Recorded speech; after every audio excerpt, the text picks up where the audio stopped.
Go! Hi, good evening. I'm Angel Angiotilo. Hi, I'm Christian Sayuda. Hi, I'm Charles. Hi, I'm Christian. Hi, I'm Christian Ayuda. Ayaw. We have a story down. Bruha.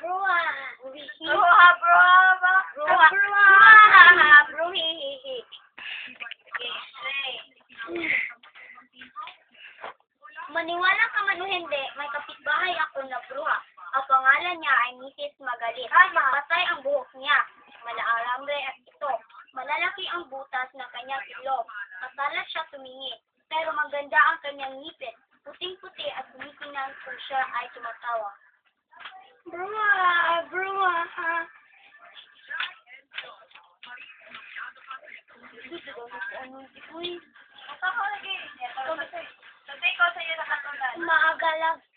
Galpak natawa si Sis Magalit noong nanood siya ng mga chances. Madung gati. Bruhi.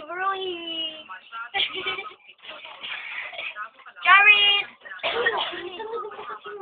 Nakabungit mo yung pimit. Si Mrs. Magalit noong nagkuntuan sila ni Aling. Kapag natutuwa si Mrs. Magalit sa mga bata, naiipit ang tawa niya. Bruhi. Umahagipit siya habang kinukulot ang mapinto. Kumulipit ka mo ng tulog kay Nidus. Indot may tulog. Bakit po nasabing bruha si Mrs. Magalit?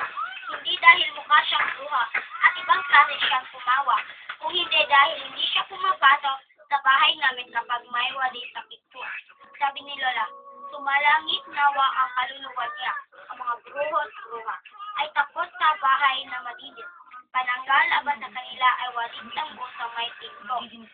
Mayroon kang dahilan. Kaliwang kamay ang pansubot ni Mrs. Magalit. Ganyan daw ang mga bruha kang kumain, sabi ni Lola. Hindi ako talagang takot kay Mrs. Magalit. Ayoko lang makita siya sa gabi. Kapag malalim na ang gabi at nanood siya ng TV, nakakilabot siya tumawa. Bro! Tumanda. Gundong ang malutong ng halak. Para tuloy maramdam kong naging ako.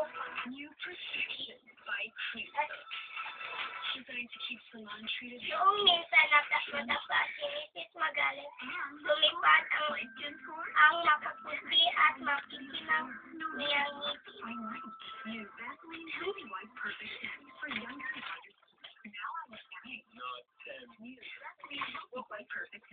But, bakit sila, oy, patanaw tuloy ako.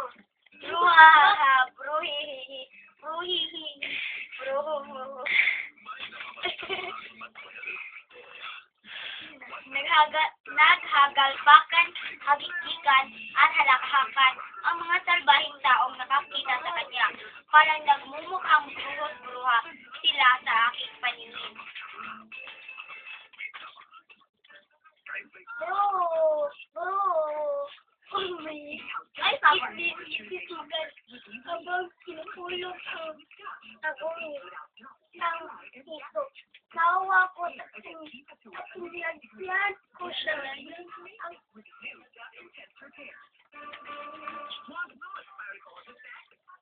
napadaan kami sa aming bahay at nilabuti kong yayain siya pumasok para makapaghinga. Nakalimutan kong kalilinis ng ninanay at naiwan niya ang walit sa may pintuan. Naku, hindi na ako papasok. At marumi ang aking kinala. Pinilit ko pa rin siyang pumasok at pumayag naman siya.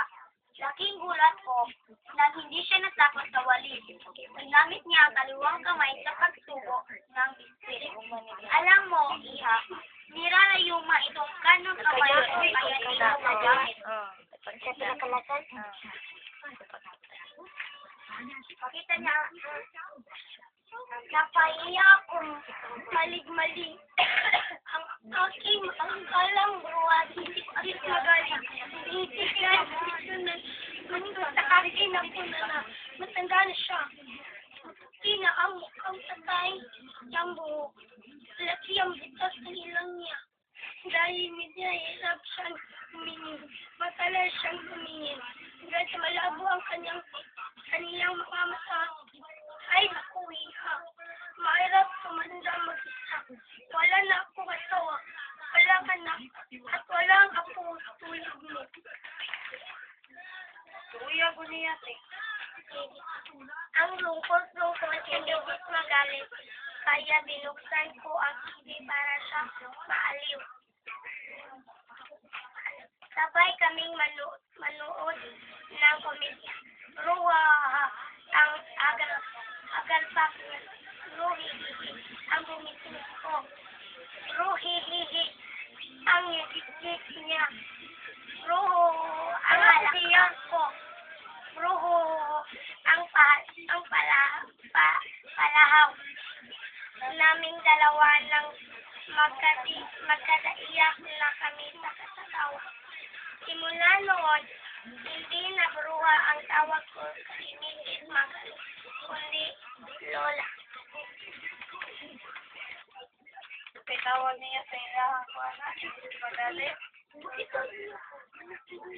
Bakit? Ito sa ulo? Ito una? Yan, mga anak ko, anong natutunan? Yes.